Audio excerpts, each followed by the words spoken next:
Título: El revólver. Autora: Emilia Pardo Bazán. En un acceso de confianza, de esos que provoca la familiaridad y convivencia de los balnearios, la enferma del corazón me refirió su mal, con todos los detalles de sofocaciones, violentas palpitaciones, vértigos, síncopes, colapsos, en que se ve llegar la última hora. Mientras hablaba, la miraba yo atentamente. Era una mujer como de 35 a 36 años, estropeada por el padecimiento, al menos tal creí, aunque, prolongado el examen, empecé a suponer que hubiese algo más allá de lo físico en su ruina. Hablaba y se expresaba, en efecto, como quien ha sufrido mucho, y yo sé que los males del cuerpo, generalmente, cuando no son de inminente gravedad, no bastan para producir ese marasmo, ese radical abatimiento. Y notando cómo las anchas hojas de los plátanos, tocadas de carmín por la mano artística del otoño, caían a tierra majestuosamente y quedaban extendidas cual manos cortadas, le hice observar, para arrancar confidencias, lo pasajero de todo, la melancolía del tránsito de las cosas. Nada es nada, me contestó, comprendiendo instantáneamente que, no una curiosidad, sino una compasión, llamaba a las puertas de su espíritu. Nada es nada, a no ser que nosotros mismos convirtamos ese nada en algo. Ojalá lo viésemos todo, siempre, con el sentimiento ligero, aunque triste, que nos produce la caída de ese follaje sobre la arena. El encendimiento enfermo de sus mejillas se avivó, y entonces me di cuenta de que habría sido muy hermosa, aunque estuviese su hermosura borrada y barrida, lo mismo que las tintas de un cuadro fino, al cual se le pasa el algodón impregnado de alcohol. Su pelo rubio y sedeño mostraba rastros de ceniza, canas precoces. Sus facciones habíanse marchitado, la tez, sobre todo, revelaba esas alteraciones de la sangre que son envenenamientos lentos, descomposiciones del organismo. Los ojos, de un azul amante, con vetas negras, debieron de atraer en otro tiempo, pero ahora los afeaba algo peor que los años, una especie de extravío que por momentos les prestaba relucir de locura. Callábamos, pero mi modo de contemplarla decía tan expresivamente mi piedad, que ella, suspirando por ensanchar un poco el siempre oprimido pecho, se decidió, y no sin detenerse de vez en cuando a respirar y rehacerse, me contó la extraña historia. Me casé muy enamorada. Mi marido era entrado en edad respecto a mí, frisaba en los 40 y yo solo contaba 19. Mi genio era alegre, animadísimo, conservaba carácter de chiquilla, y los momentos en que él no estaba en casa, los dedicaba a cantar, a tocar el piano, a charlar y reír con las amigas que venían a verme y que me envidiaban la felicidad, la boda lucida, el esposo apasionado y la brillante situación social. Duró esto un año, el año delicioso de la luna de miel. Al volver la primavera, el aniversario de nuestro casamiento, empecé a notar que el carácter de Reinaldo cambiaba. Su humor era sombrío muchas veces, y sin que yo adivinase el porqué, me hablaba duramente, tenía accesos de enojo.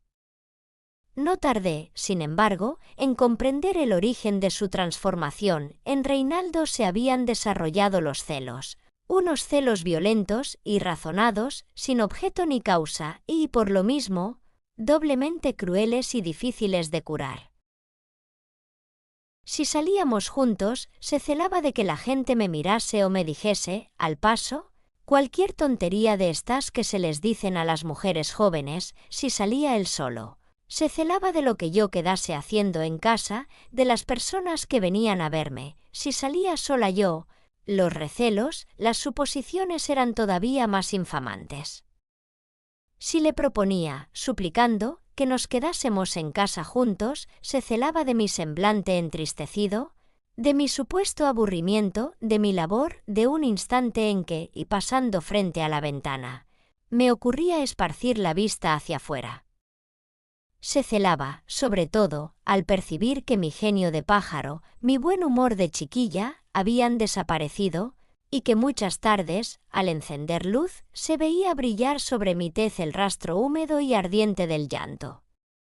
Privada de mis inocentes distracciones, separada ya de mis amigas, de mi parentela, de mi propia familia, porque Reinaldo interpretaba como ardides de traición el deseo de comunicarme y mirar otras caras que la suya. Yo lloraba a menudo, y no correspondía a los transportes de pasión de Reinaldo con el dulce abandono de los primeros tiempos. Cierto día, después de una de las amargas escenas de costumbre, mi marido me advirtió: «Flora, yo podré ser un loco, pero no soy un necio. Me ha enajenado tu cariño, y aunque tal vez tú no hubieses pensado en engañarme, en lo sucesivo, sin poderlo remediar, pensarías: ya nunca más seré para ti el amor. Las golondrinas que se fueron no vuelven. Pero como yo te quiero, por desgracia, más cada día, y te quiero sin tranquilidad, con ansia y fiebre, te advierto que he pensado el modo de que no haya entre nosotros ni cuestiones, ni quimeras, ni lágrimas, y una vez por todas sepas cuál va a ser nuestro porvenir». Hablando así, me cogió del brazo y me llevó hacia la alcoba. Yo iba temblando, presentimientos crueles me helaban. Reinaldo abrió el cajón del mueblecito incrustado donde guardaba el tabaco, el reloj, pañuelos, y me enseñó un revólver grande, un arma siniestra. «Aquí tienes», me dijo, «la garantía de que tu vida va a ser en lo sucesivo tranquila y dulce. No volveré a exigirte cuentas ni de cómo empleas tu tiempo, ni de tus amistades, ni de tus distracciones. Libre eres, como el aire libre. Pero el día que yo note algo que me hiera en el alma, ese día, por mi madre te lo juro, sin quejas, sin escenas, sin la menor señal de que estoy disgustado, eso no, me levanto de noche calladamente, cojo el arma, te la aplico a la sien y te despiertas en la eternidad. Ya estás avisada». Lo que yo estaba era desmayada, sin conocimiento. Fue preciso llamar al médico, por lo que duraba el síncope. Cuando recobré el sentido y recordé, sobrevino la convulsión. Hay que advertir que les tengo un miedo cerval a las armas de fuego. De un casual disparo murió un hermanito mío. Mis ojos, con fijeza alocada, no se apartaban del cajón del mueble que encerraba el revólver. No podía yo dudar, por el tono y el gesto de Reinaldo, que estaba dispuesto a ejecutar su amenaza y como, además, sabía la facilidad con que se ofuscaba su imaginación, empecé a darme por muerta.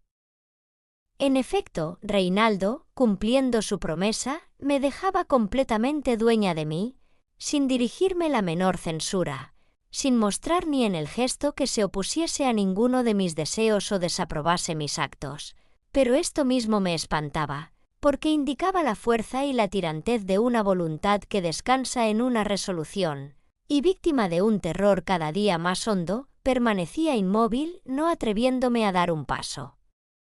Siempre veía el reflejo de acero del cañón del revólver. De noche, el insomnio me tenía con los ojos abiertos, creyendo percibir sobre la sien el metálico frío de un círculo de hierro o, si conciliaba el sueño, despertaba sobresaltada, con palpitaciones en que parecía que el corazón iba a salírseme del pecho, porque soñaba que un estampido atroz me deshacía los huesos del cráneo y me volaba el cerebro, estrellándolo contra la pared. Y esto duró 4 años en que no tuve minuto tranquilo, en que no di un paso sin recelar que ese paso provocase la tragedia. ¿Y cómo terminó esa situación tan horrible?, pregunté, para abreviar, porque la veía asfixiarse.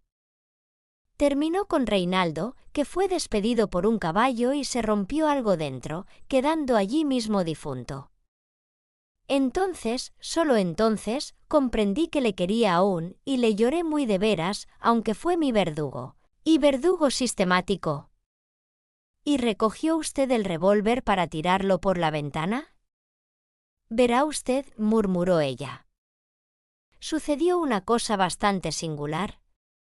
Mandé al criado de Reinaldo que quitase de mi habitación el revólver, porque yo continuaba viendo en sueños el disparo y sintiendo el frío sobre la sien.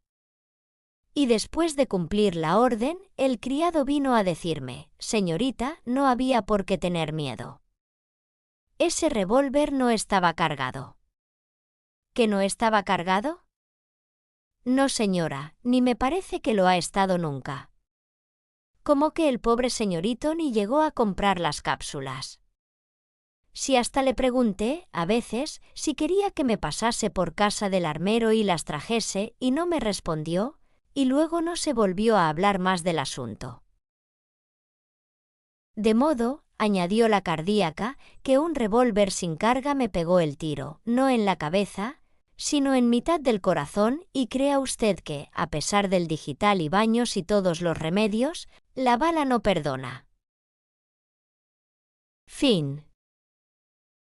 Gracias por escuchar este audiolibro. Si te gustó, deja un me gusta y comparte. Suscríbete si deseas recibir notificaciones cuando se suban nuevos libros.